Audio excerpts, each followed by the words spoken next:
Hey, Jeremy, how are you doing? Hey James, how's it going? How's it going? Very, very Glad to be well. back. Yeah, Absolutely. It's been a little while since, obviously, last year since we've done one of these, but it's great to be back and, of course, filming another episode. definitely. We have a lot of information and content to come. Um, episode 3, excited. Absolutely. So, as promised with this one, our goal here is to share with the people watching how they can generate clients from LinkedIn. Now, as much as possible, we are going to share how we generate customers, of course, but I'm also going to share with you how we generate clients, customers as well, because Yeah, sometimes that's a bit more suited to share. Obviously, our industries are a little bit different than the people that potentially use LinkedIn as well. But yeah, exactly. so typically, Jeremy, I know we're quite close-minded on this, but where do you feel it starts? Could you rephrase the question? Sure. So where would you suggest anyone start on LinkedIn to generate clients? So, starting on LinkedIn to generate clients. Firstly, you have to understand who you're going for, who you're even talking to, because that affects literally almost everything that you do. Some industries, it makes more sense to, um, you know, be more direct with how you come across. Other industries, you may have to build up to it. It's maybe a longer sales cycle. So Absolutely. knowing who you're talking to is the first thing. And what do I mean by that? Well, who obviously you have industry, but who what is the job position? You know, what is the region that you're even targeting globally? What are their problems? Um, what are their goals? What are their motivations exactly? It could even go down to how often are they even active, right? If you have a certain client type that is more early morning, okay, that's probably the best time to do your messaging campaign. If these people are super busy and maybe you notice, hey, they reply later, you could try that. So getting as detailed as possible is the first place I always start. Um, because that is how you could also frame and position your product. Absolutely. Um, right. So if you know their problems, if you know their goals, their motivations, you can say, okay, this is what my product or service helps you with. This is what it solves. This is how it's different from other people you've come across. This is Absolutely. who it's for. Things like that. And from the buyer's perspective, they can be more confident in what they're even spending their time exploring. Sure. Whether it's like, okay, let's hop on a call. They're Yeah. more confident behind that than like, okay, you message them, you talk about your company a lot, but like they literally don't care because Exactly. they're to solve their problem. That's why they're dealing with you, essentially. And one last thing I want to add is when you identify your buyer, you can identify how you're going to relate to them, and that has a lot to do with reputation and how you manage your reputation on LinkedIn. Sure. Um, Reputation is okay. What do I want? What do I want the verdict to be about myself? Like when people talk about my name or bring me up, what do I want them to say? Absolutely. Um, and if you are someone that says, "I know what my buyers' problems are, I know their motivations and their goals," I'm going to create free content. I'm going to create products and services that helps them solve their goals, Yeah. and that's like my main focus. Well, what is your brand reputation going to reflect? What are people going to be talking about? They're going to be saying, "Wow, I hopped on the consultation with James, or I hopped on the consultation with Jeremy, or whoever, Yeah. and I just gained like straight value from that conversation." No, absolutely. I mean, Yeah. for me, So really, Jeremy, where I find it starts is in actually establishing your presence, right? So, and funny enough, I know you were going to mention this throughout, but you're in a rebranding phase as well. So you're currently doing this exact process, which is great. exactly. You'll be able to speak on first-hand experience throughout that process as well. And I would actually document that, by the way. But Yeah. ultimately, the establishing your presence on LinkedIn has to be done by your profile, but most importantly, your company page. I can't share with you how many times we've worked with some high level business owners that haven't even looked at a company page. They don't even have one. They just have the company registered with LinkedIn, right? So, and the reason I say that is when people are looking to add you or you send them a connection request, how many people view your profile? There's a stat. So I get about 1,000 people a week on my analytics on LinkedIn, and you can actually see quite a bit of where they've gone through those analytics. And it's shocking how many people will go and view your profile and actually go see where you work as well. So you can compare your profile analytics with your company page analytics to get a real good understanding. Now, if those two don't match, or the pricing doesn't match, or the branding doesn't match, you lose people straight away. So massively important part of this is just establishing who you are.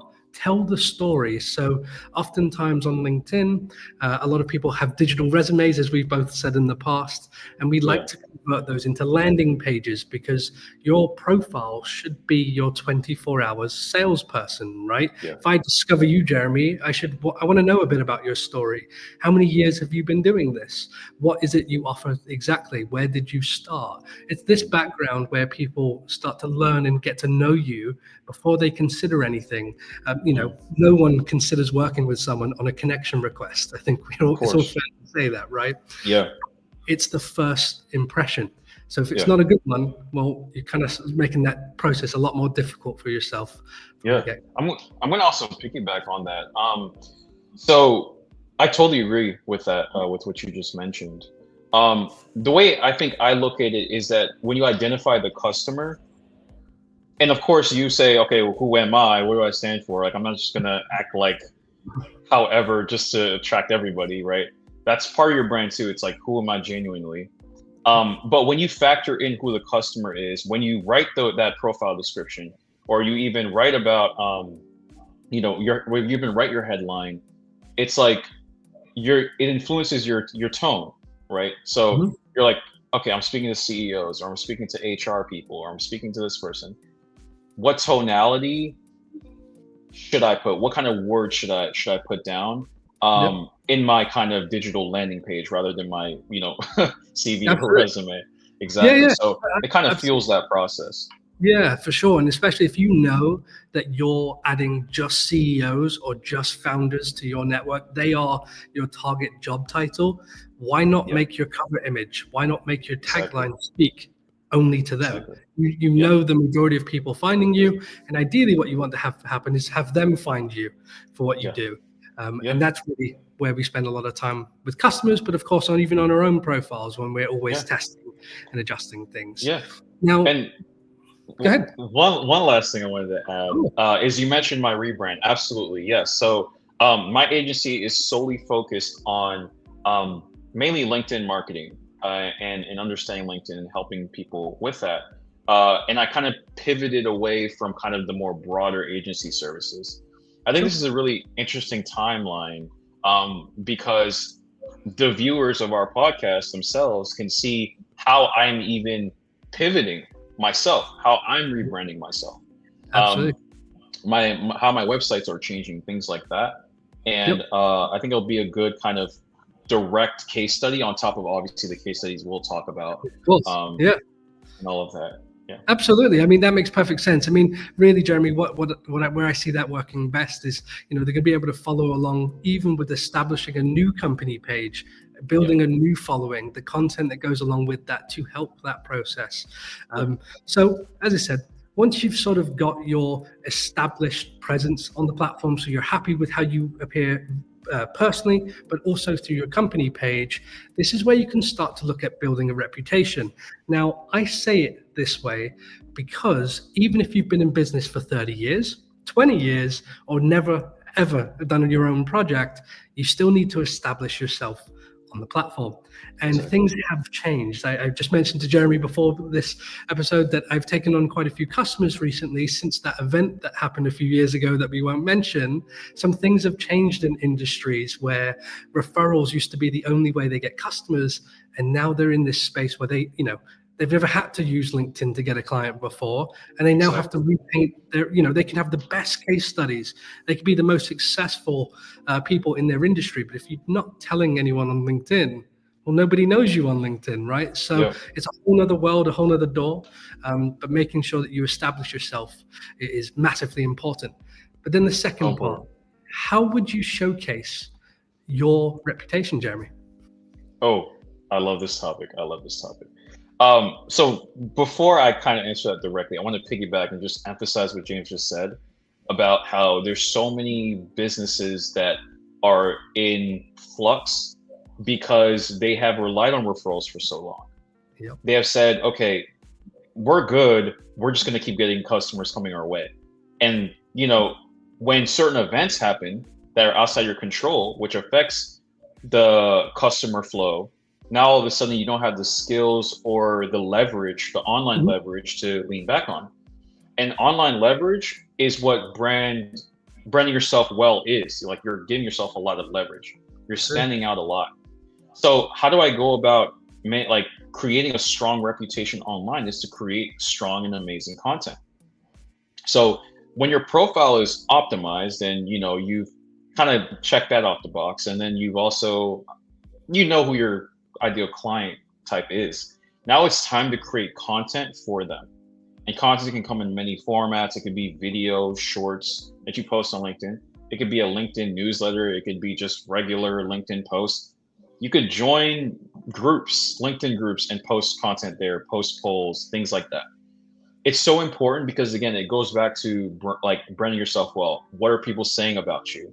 And then that's leverage, because now when you do a direct messaging campaign or eventually you run into ads, what happens is, what do people do when they get some sort of marketing communication from you? They're like, who is this person? Exactly. They check out your profile. They see all the content. They see that you posted here and here. They see other people commenting, giving you social proof, people in your industry or your customers. Yeah. That is a lot of leverage and you compare that to a competitor that's like, they're just focused on referrals. Their customer flow is not predictable. Your customer flow is a little bit predictable, and then you add on top of that some sort of messaging campaign or ads, which we'll get to in a few very soon. You're in a completely different league, right? So that's where I would start. I would definitely start with content, and this is actually something I've been doing myself for my agencies and also my other brand, which is around self-development. That has created my content has created so much trust with people, to the point where when they hop on a call with me, they feel like they know me already. And that's the key. That's like, again, night and day difference from someone else that's like, hi, today we're going to talk about, it's like the prospects, their defenses are up. They're Absolutely. Like, who is this guy? All that type of stuff. So content goes a long way. That's definitely something that I've helped people with. So if you're watching this, feel free to message me if you need some ideas and all of that. But James, Absolutely. I'll start over. Yeah, I mean, something I'd like to share there that you just dropped in there is a real, somewhat of a hidden secret that I've used for a very long time for our customers, which I don't mind sharing with the podcast. But of course, you can post on your own profile, but we typically don't find that that's the main conversion element across all the broader options, where when you compare that to messaging someone in their inbox and whether you compare that to running a paid ad on the platform, those typically get people in the moment, and you can kind of get a spark of interest right then and there. Where with content, it's a little bit more difficult because people kind of know what it is. And of course, when they're consuming it, there's so much of it. If they're on your own profile, you could get lost within my own profile, right? This strategy, that strategy, this idea, right? Let alone when you're in the feed. Yeah. So one of the things that we look to do is not only to find your target audience through groups, but make the content for the group. Now, There's a little shift there where you can't self-promote within a group. So this is a tactic that you might use to gain exposure, some brand awareness, where you can, with some creative sort of writing and some creative messaging, you can get some things through in groups. But again, just don't look to sell, look to provide value. And this is a great tactic for getting connection requests sent to you. Now, we used to use this strategy just with LinkedIn polls. I just reviewed my content for last year for a post coming up. And one of the best performing polls that we received was inside a targeted social selling group. And we generated 42 leads from that. So we asked them a very specific question. All 42 of the people responded positively. By the way, because of the nature of the group being social selling, there's a lot of competition in there. So I bet. That poll got 280 votes, but only 42 were genuine people that run a company that aren't competitors. So what we did is we took the people that responded positively, and a lot of them had already connected with me.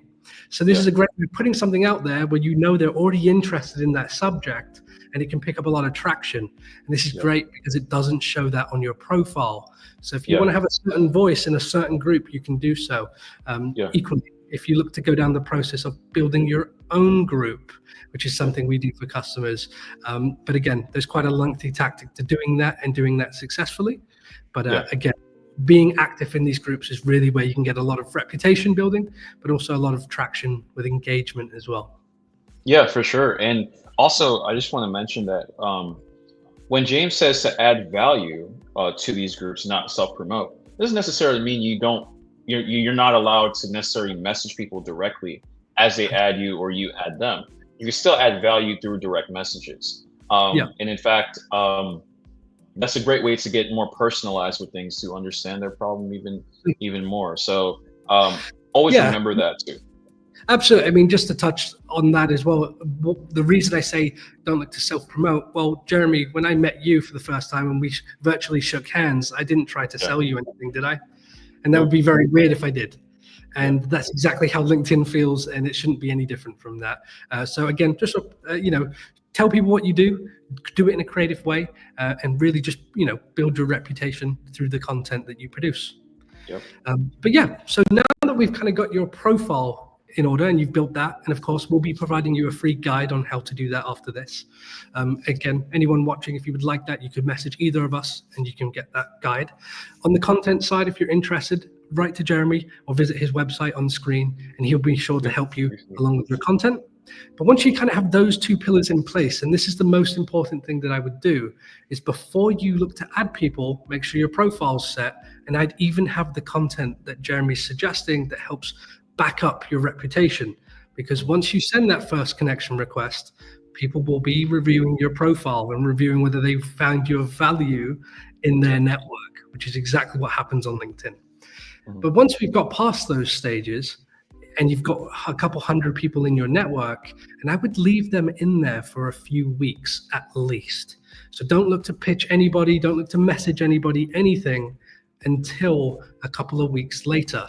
And this is just so they can get to that time to see some of that valuable content that you have, maybe see some of the comments that you make on other people's posts, the way LinkedIn work, and ultimately you can build your reputation without looking to sell someone straight away. But this does lead to eventually messaging them. So that's just our guidance there with a couple of weeks. But again, if you want to speed that up, you can do. For some products, you can message effectively immediately. But in most cases, we recommend not. So with the value side of the messaging, much like your profile, much like the reputation you're building, you don't want to sell someone straight away. That might be your own goal. You might need a customer quickly, you might want that, but that's not how it should really be built. So we like to use two strategies that I'll be giving away for free here with our customers, and they work fantastically well. Now, the first one is called a value ladder. This is my personal favorite. This is currently what I'm running. We have a sequence of 20 messages and we send 2 a week. Okay, so it's a 10-week campaign for every new prospect that enters my LinkedIn profile. So anyone that we look to connect with, they go through and they get 20 messages. Now, here's the difference. None of them sell them. None of them ask to book a call. It's complete value. And the way we build it is actually with every message that you get, it gets more and more valuable.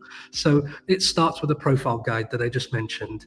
That's the first thing you should cover on your LinkedIn. But it goes further and further and further and further. And it even goes to the point of offering them things like free profile audits, website audits, right? All these things just to get their attention. And at some point in those 20 messages, they either tell you to go away or they're excited about how you can help them with the next step. And that's open the door, right? So that's sort of the first tactic that we like. And then the second one is one that me and Jeremy are going to be using here in the next couple of weeks, which I imagine most people in this event will receive this message, is a value menu. So much like a restaurant, why do they have a menu? They could just serve one dish every day, right? Well, that doesn't suit everybody. Boring. And it's boring, right?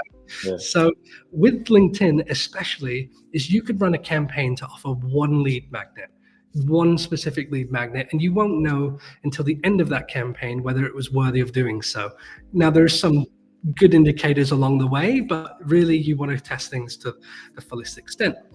So what we like to do is put together a very short message that says, hey, Edward, pick a free option. And then you have a list of options of free things you can help them with. And all they have to do is reply with a number. So you make it as easy as possible to deliver the value to them. Now, much like the value ladder, the way that I do this is I have the least favorable one at the top and the most favorable one at the bottom. That way, as you read each option, and this kind of touches on the psychology of the experience of getting a message from me, every single time you get a message, it should be more valuable than the last. And if it isn't, then that's something that you should adjust to looking to convert people on LinkedIn. Yep. So, yeah. Very well said.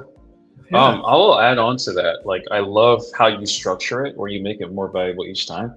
It's just such a low barrier to opt into. You know, you literally just say a number, and that's something that you receive from James. So that's a great way to put it. And with the whole value ladder approach, yes, it goes back to building that type of brand reputation, right? So when you're saying, okay, when each message is either longer or it's more detailed and things like that, that's just so much value somebody is getting.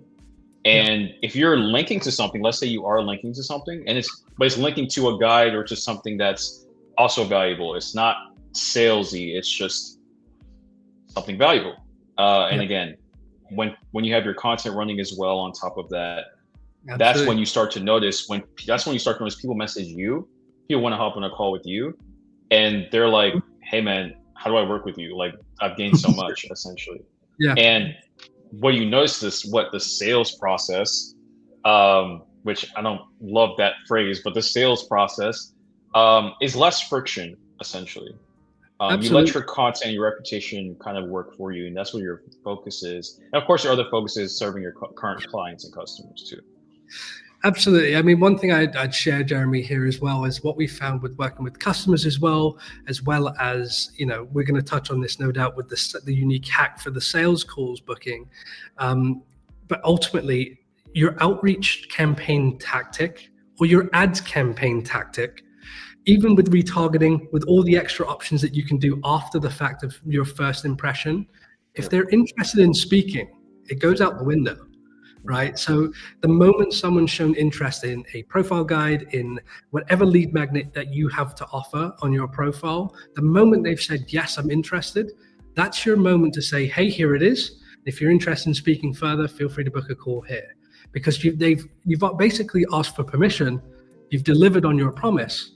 And now it's just a question of how much value they might need. Now, we can chat about the value that's in the actual lead magnet itself. I don't believe it should be selling anything.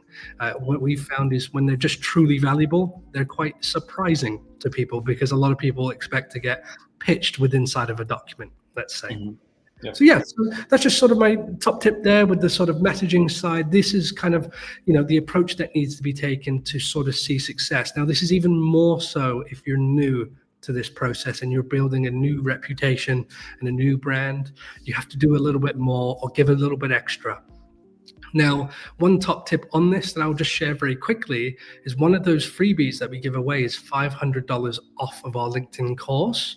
So that if you've got a message from me that says that and you get your code, that's a genuine $500 gift card that you get to use when you look at the course. What we find, Jeremy, is when we send people that message, they click my profile to see who am I, and then they see the link to the course and they go see the price and they're like, oh, wow, okay, this makes sense. If this is for me, this makes sense. And it's just a really nice touch point. And oftentimes what happens, Jeremy, is it might not be for that individual person, but I get often told, hey, do you mind if I share this code with a friend that this is perfect for? Absolutely. Right. What a great way of meeting someone when you just got $500 discount straight away and you've just come in and you can refer it that way. So really also noticing that example, like you technically got a referral, but notice that referral marketing isn't your end all be all. It's like part of what you do, but you got so many other systems going on that it's kind of a cherry on top. Absolutely, and that's one of the things that I've shifted, and you've noticed this as well. Is my profile has shifted from going upon booking sales calls on a monthly basis to how to turn LinkedIn into profit. It's a huge shift. I'm here to help you do exactly that. So that's kind of the framework in which we're working under, because there's so many ways of generating leads and clients through LinkedIn. And as at this point, it's probably a really good chance to jump into the ad side of things for sure. Yeah, absolutely. Before we jump into that quickly, Jeremy, just put one thing. Once you've established your profile, your company page, now I'm going to rephrase this. If you haven't established your company page, you need to do this before you run an ad. Firstly, you need a company page to run ads. More importantly, when you run a paid ad in front of someone, you'll be surprised by how many people want to know the company behind it. So make sure you're happy with that impression that you make on that page. Anyway, Jeremy, this is your expertise. I will pass it over to you to share with how you can use LinkedIn ads to bring scale and volume to what you're doing on LinkedIn. 100%. So LinkedIn, the beauty of LinkedIn ads is it adds predictability to your business. Just like your brand reputation can help add predictability, ads is another step there. Because ads is a clear input output. I put in $1, I get out maybe $3 essentially. So at this point, you know who your target customer is, your profile is optimized, you know, you maybe have a messaging campaign running, things like that. And we'll touch on messaging campaigns and how they relate to ads. But when you come into the ad world, you want to come in with the right expectations. So that expectation being, okay, this is going to be an investment where you're collecting data and aka information of people that will be eventual buyers or maybe just leads. And also you're trying to eventually get sales to a degree. But when you're first running ads, a good thing to do is to start off with some sort of brand awareness ad. Is this required? Especially if you've done the work of already building a brand and you have a customer list already and all of that, you have that data, then you could probably maybe skip this step because you're kind of already known to a degree. And you can kind of get into more of offer through your ad and try to get that ROI. Because at that point, you know, they've seen your content, things like that. However, if you're already doing that, you can still run a brand awareness ad where you're quote unquote warming them up. And in my opinion, it's kind of the same approach. Add value, give things out for free, and then eventually you can start to invest in a conversion of some sort, right? That conversion can be a course if that's something you're offering. The conversion can be for a service. But what you want to understand is that you need to identify, okay, how many customers do I actually want to convert from my ads? This is where we talk about budgeting now. Where I like to start is at least 2,000 to upwards of 5,000 per month to get into LinkedIn ads. It is more pricey than platforms like Facebook, but the value of a customer is very high. Now, the reason why we've put this topic at the end of kind of these other things is because, well, you have some things to do before you get to this part, right? It's kind of like you can't get to 7th grade without finishing, 2nd grade, for example, right? So, yeah. So when we come to the budget, at this point, you probably have cash flow coming in each month, and you're ready to invest. So if you say to yourself, I'm going to run these ads to convert people into my course or my service, you make note of, okay, how many impressions am I getting? How many leads am I getting? How many website visits am I getting? How many conversions am I getting? And then you start to identify what is the cost to get this amount of impressions, this amount of conversions, this amount of customers, and you put down those numbers. If your cost to get a book call, for example, is $50, okay, that's your cost. And then you have to look at what's my cost to convert that into a client. Maybe that's $400. Okay, if it's $400 to get a client, how many clients do I want? You kind of do the math from there. It's like, okay, if I want 10 clients next month, then 400 times 10 basically, and then that's what you're. Just to jump in there, Jeremy, you're completely correct there with in the sort of understanding the budget, and then that volume and scale can be determined based on the data that you've gathered. Now, as you've just mentioned, LinkedIn can be pricey, of course, but it's the value once you have that machine, and once LinkedIn's learned who you're looking for, it does get cheaper with time. It does, yes. What I was just going to suggest there is by using the creative copy in the messaging through outreach, you can actually look to do a couple of months where you prove using the value menu option. Let's say if you're looking to offer a free sales call, or you wouldn't word it that, but let's call it a free audit call of their profile or a free call to discuss whatever, and you offer a PDF type of lead magnet, and you find that after sending 1,000 messages, 80% of the people went for that guide over the call, well, then you probably want to run your ad with the guide, not the call, right? Yeah, so one of the things that happens with all of this is I think it helps you prepare to run ads. Now, some industries run ads, and you sharing $400 for a customer is going to be happy news for a lot of people potentially listening. But of course, every step of this way help people understand who you are.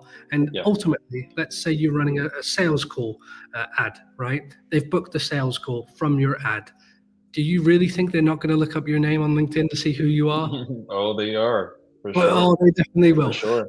It's universal. It's universal. I see it in the agency, right? When whether you're running ads or messaging, people will check out who you are. They Google you too, right? My other YouTube brand, which we'll touch on a bit soon, same deal. It's like, who is this person? Let me look at their YouTube channel, see what they're all about, consume content.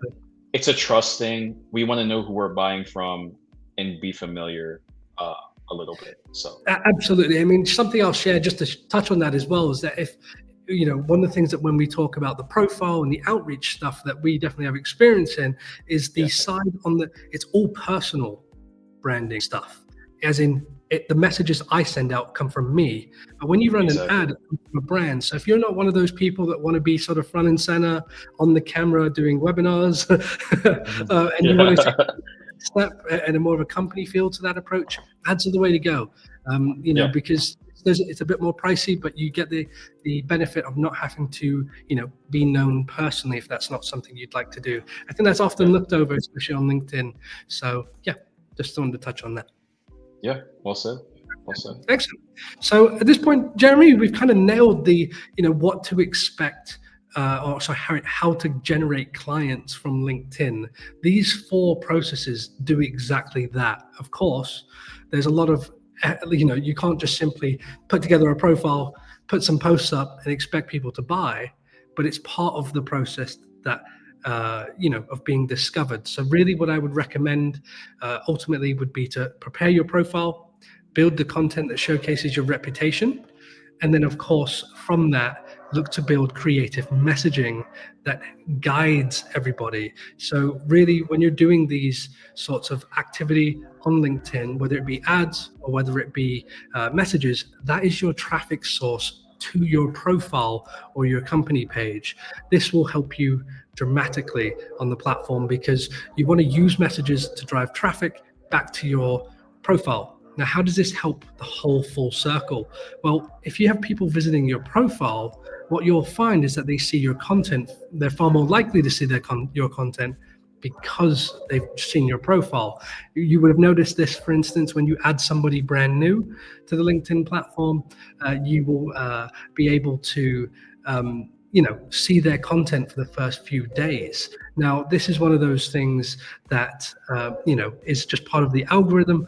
And in order for you to not disappear from them, you want to follow up with the messaging. So the reason why I mentioned earlier about the value ladder option, where you take 2 or 3 different Hey, Jeremy, sorry, I realized we lost you there. I was just in the middle of something there. Yeah, technology. I'm back. No problem. So just jumping in with the messaging, what I was just saying there, Jeremy, is with the value ladder option, once you've got your profile set up and you're happy with the content that's there, your messaging and your ads should be the traffic that bring people back into who you are and what you do, whether that be the company page or the profile. So what we do with my profile is when I send those 2 messages a week, well, if you respond to me on LinkedIn no matter the reply, that means you're going to see the next couple posts of mine. If you click on my profile to be like, who's James again? What does he do? You're going to see the next set of content from mine. They might even, opt into a webinar that we're running. They might even opt into a newsletter. So every time they visit your profile, use those methods of sort of showcasing the different things that you do. And ultimately the content you produce does exactly that. Now, Jeremy, there's just a couple more things I think we wanted to cover in this episode. The first one that I'd like to touch on is that unique hack for booking sales calls, which works for both ads and messaging. So this hack is one of those things where you can use it with some creative language with a message where you look to put a message together to what would appear like you want to share with them some more information about something that could be of interest to their company. Now, when they respond positively, like, sure, I'd like to learn more, you then follow up with booking a call. Yep. Now, this kind of shortcuts the entire process of getting them lost in a lead magnet, getting them lost in a sales document or a PDF or whatever that, we send out so many of those and so many people go, hey, yeah, I opened it, never even looked at it, my bad. I'll check it out again, right? So following up when that's the case is massively important. But what we find works better is once you book that sales call with them and then you follow up with that document before the call, they're far more likely to read it, check it out because they know they're speaking to you tomorrow at 2 p.m. Yeah. Right? And you can also do with ads. So you can run like a learn more ad on LinkedIn where they click the button and instead of going to a landing page where they get lost on your website or life happens or their phone rings, which is all what happens in that space, is you can immediately direct them to a call. Then the moment, again, once they've committed to that call, that could be a free discovery call. It could be a 15-minute commitment. It doesn't have to be like an hour, right? But once they've done that, they're far more interested to know more about what you do before you speak. And that's something we've been, that's sort of a trend that's been picking up recently where, it's working really, really well. So I wanted to share. For sure. Like the truth is people get busy. People have things going on. So when you're sending that lead magnet, there's a chance that, hey, they want to check it out. They just haven't gotten around to it. But when your follow-up message is, hey, what are your thoughts on the lead magnet? And then they say, oh, sorry, I didn't go through it. Okay, no worries. By the way, I'm actually doing consultations around the topics I've talked about in lead magnet. Would you like to schedule a time? Let's say they schedule a time. Your work isn't done per se, because once they schedule that time, there's now kind of a closer relationship between you two. And then from that point, let's say it's Monday when they scheduled it for Friday. Well, from Monday to Friday, send some more value. Absolutely. Send some like, oh, by the way, here's a different topic on this that I just want to share with you really quick. I might talk about this on our call. And again, it's that humanness, and your show rates are going to go up. Massively. Seriously go up massively. And the likelihood of them checking out that newer lead magnet is higher because in a way, kind of human psychology, they don't want to seem kind of like, in a way, I guess you could say kind of clueless, so to speak, because you sent one before, they didn't check it out. You sent another one and they already booked a call. Plus they're a little more familiar with you now. They're gonna be like, okay, let's see what he has to show. So it's a great way to increase show rates. And also, this is what I like about our podcast, James, is that we talk about these strategies from multiple angles, kind of like when in sports, when a team is running a play, they don't just have the play itself. They have the play, but they have like backup or second options to the play. Something you'll do differently in different situations. Absolutely. So, I mean, one of those things that I always like to do as well is, and this is quite funny, if you get your copy right, especially with using any sort of outreach, whether it be email, whether it be ads, whether it be LinkedIn, Facebook message, doesn't matter. If you get it right, it feels immensely human. So one of the things that I was doing last year when we were really heavy, and we go through seasons, which is what we like to kind of call them, of where we go really heavy on sales calls or discovery calls even. There's certain times a year where those are sort of the preferred method in the industry, where everyone seems to just be booking them for learning's sake. One of the things that we'll do is we have 3 or 4 follow-ups that are automated with people that have booked a call to ensure that they see the document. In some cases, they even have to confirm that they've seen the document to speak. So one thing I will share, Jeremy, is for sure, and this is a case with the higher level company you go, time is of the essence, of course, so they don't necessarily want to book discovery calls all the time. So building a way that they can opt in, where they can learn more, and then your process after that can do all the following up for you is really key. I mean, the cheapest option that you can plug in straight away is Calendly. For $10 a month, they will do the following up for you by email. Super powerful stuff, and show rates are super important. But I also find, Jeremy, that if you can actually get someone to cancel a call that doesn't fit the budget, it's not right for them, it's not exactly the right time beforehand, that's just as valuable as a show. Yeah, it could. Yeah, for sure. It could definitely save time. Excellent. So one of the things that we do, and something that we've been sharing, and I think many of the people in the podcast will know this already based on emails, but the recording of these episodes go on YouTube. Now, that's a new venture for me and Jeremy, of course, and you'll get to follow along with that journey as that grows there. Of course, our focus is LinkedIn. But the reason that's crept about is by no mistake, because Jeremy has a little secret to share with you with his other brand on self-development. Yeah, for sure. Yeah, so my other brand is called Gem Veda, and it's a self-development brand where I make videos around psychology and spiritual growth. And it's added a lot of value to people throughout the years. At this point, I'm at about 189,000 subscribers, so pretty good movement there. Fantastic. And with that brand, I've been able to cultivate a very loyal audience through my content, both my long form and my short form content.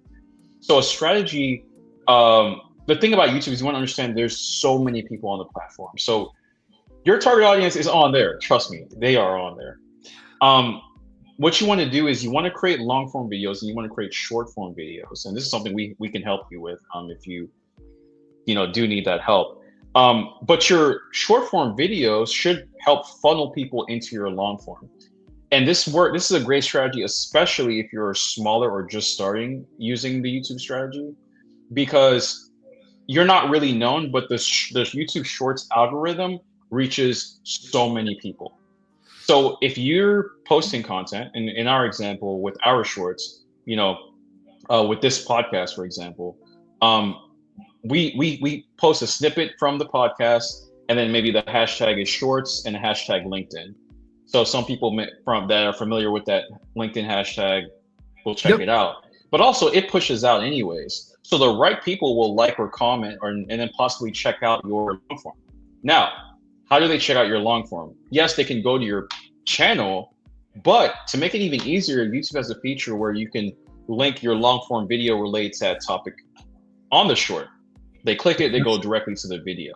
So that's a great way to start growing your audience, whether you're first starting or you already have a channel, to accelerate it. And I do recommend probably posting at least 3 to 7 posts a week, shorts a week. Yeah. My channel, it's definitely helped. I'm predictably seeing an extra 30,000 views from shorts alone, and then my long form on top of that. So definitely recommend it. It's absolutely powerful, isn't it? I mean, really where I see that working, Jeremy, is this same process done on just a slightly different channel. Of course, it's a video platform. People know it, right? But I can talk about that too. Yeah. Or do you want to get into that? No, yeah, we can jump into that a little bit. But ultimately, Jeremy, you've established your presence on YouTube by building a channel with a very direct focus. You've built your reputation through the content you've made over the last couple of years that's resonated, and you've brought consistent value to those people over the last couple of years. Now, of course, with the shorts connection, it makes a lot of sense to be redirecting it to drive more traffic there. But it's the same process you've done just on a different channel, which I found super interesting. Something I just want to jump into just before you share a little bit more there, Jeremy, is on the LinkedIn side. Now, one of the things that we'll be looking to offer very shortly, I would imagine, is the ability to actually showcase, and this is already possible, is the ability to showcase a YouTube video directly to the people you find on LinkedIn. So if I wanted to share this LinkedIn podcast on YouTube to everyone that's joined, that's possible to do. And I can't tell you the power of that when someone's now in their free time, away from LinkedIn, away from their work email, and all of a sudden you pop up and they go, oh, I didn't get back to James and Jeremy. Yeah. We have a call next Thursday. Let's listen to them for the next 40-ish minutes to hear what they have to say here, right? That would be really funny to have them watch this, by the way, and then full circle, yeah. But anyway, I mean, these things are possible, and by no means do we like to, we are of course focused on LinkedIn, but you can't deny this potential 60,000 impressions in the last 30 days from YouTube Shorts. Okay, so that's something we'll definitely be doing. It's something we're doing for the podcast, but I imagine it'll be something we offer here in the near future as well. Yeah, for sure. Excellent. Yeah, one last thing I kind of wanted to add to that is even with LinkedIn, whether you've done a webinar or whether you've done some sort of long form video, creating shorter clips can help funnel people to that longer video, especially if you have a good amount of connections already and you have a bunch of people and it's like these are the right kind of people you want to work with. It makes sense to kind of switch up your content, right? Maybe you have some text posts, maybe you post in groups, of course, but on your profile have some video shorts as well that are captioned that could maybe showcase your face and your expertise and things like that. Reappearing in front of someone for 8 seconds has its power, right? Ultimately, not everyone wants to sit in a long form webinar, but those shorts get thousands of views for a reason, right? So they're just as valuable, and it just seems like the wave of the sort of content world is going more that way. The long form written content is less, where the short form video is coming to every platform. It even made an appearance on LinkedIn, but I think it's now disappeared slightly on the sort of, I think it's kind of like this, it's in a weird space, isn't it, for sure? So we'll see what they do with that for sure. But of course, if you're interested in sort of getting any additional value from me and Jeremy, feel free to visit our websites on screen. But ultimately, we'll see you guys in the next episode. Jeremy, it's a great one. Yeah, definitely a great one. Lastly, if you guys ever need like a content guide on how to create great content, you can just message me and I'll be happy to share that guide with you. Also, the ads guide as well. Absolutely. I mean, ultimately, I think we'll get those to everybody that's joined the podcast for sure. But great episode. And we look forward to seeing you in the next one. Yep. Take care, everybody.